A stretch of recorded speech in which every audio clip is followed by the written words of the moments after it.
If you had asked your chemistry teacher 50 years ago, once you looked at that mysterious chart of boxes that sat in front of your class, the periodic table of elements, where did those elements come from? The chemistry teacher would actually not have an answer for you. They'll say, well, we dig them out of the earth. That's not where they come from. It took modern astrophysics to determine the origin of the chemical elements. We observe stars. We know what goes on in their center. They explode, laying bare their contents. And what we have discovered is that the elements of the periodic table, that which we are made of, derive from the actions of stars that have manufactured the elements, exploded, scattered their enriched guts across the galaxy, contaminating or enriching gas clouds that then form a next generation of stars populated by planets and possibly life.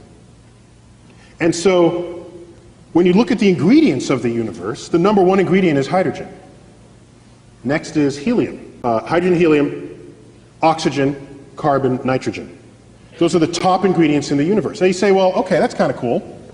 Well, and you look at Earth, because we like thinking of ourselves as special, we say, oh, we're special. Well, what are we made of? Well, what's the number one sort of molecule in the body? It's water. It's water. Well, what's water made of? H2O, hydrogen and oxygen. Hydrogen and oxygen.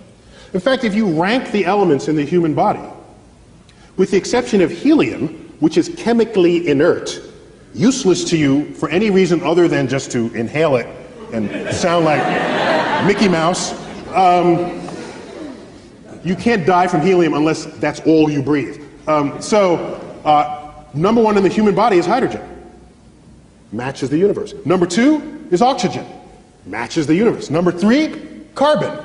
Matches the universe. Number four, nitrogen. Matches the universe. And for each of us, the fifth element,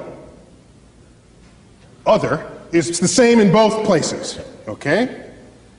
Other. So,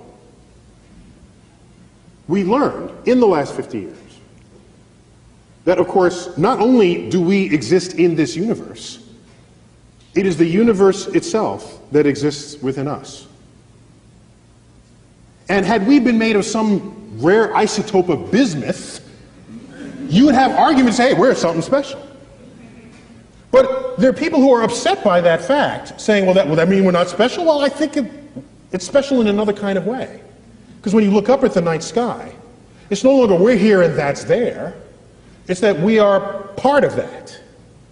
And that association, for me, is actually quite enlightening and ennobling and enriching. In fact, it's almost spiritual, looking up at the night sky and finding a sense of belonging, given what we've learned about the night sky. And so now we have ourselves. Now, are we alone in the universe? We're made of the most common ingredients there are. And our chemistry is based on carbon. Carbon is the most chemically active ingredient in the entire periodic table.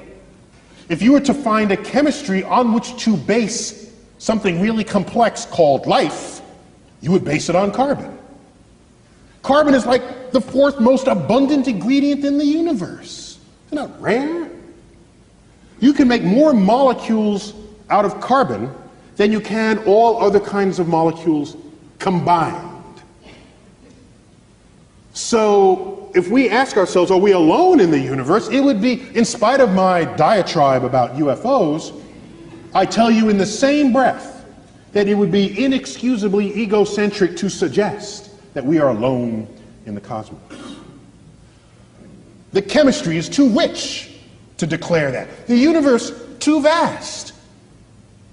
There are more stars in the universe than grains of sand in all the beaches of the world. There are more stars in the universe than all the sounds and words ever uttered by all humans who have ever lived. To say we're alone in the universe. No, we haven't found life outside of Earth yet. We're looking, haven't looked very far yet. Galaxies this big, we looked about that far. But we're looking. And how about life on Earth? How is it hard to form? Just because we don't know how to do it in the lab doesn't mean nature had problems. So it may be, given that information, that given the right ingredients, which are everywhere, life may be inevitable, an inevitable consequence of complex chemistry. If that's the case, we look around our own solar system, we look at Mars.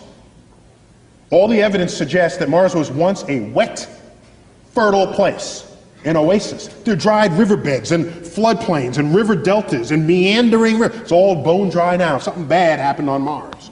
Some knobs got turned in its environment that left it the way it is right now. Some bad knobs got turned on Venus too. Runaway greenhouse effect. You saw the clip on that. 900 degrees Fahrenheit on Venus. Some knobs got turned there too.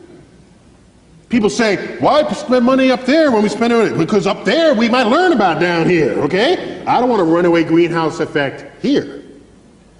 Venus is the best example in the solar system of a planet gone bad. Let's learn about that first. So, it turns out we learned that asteroid impacts, when they hit, can cast rocks in their surrounding areas into space with escape velocity, so they never come back to the planet from which it was launched. If Mars was wet and fertile before Earth was, as all evidence suggests, and if Mars had life before Earth had life, it is possible for there to have been bacterial stowaways in the nooks and crannies of the rocks that were cast into space.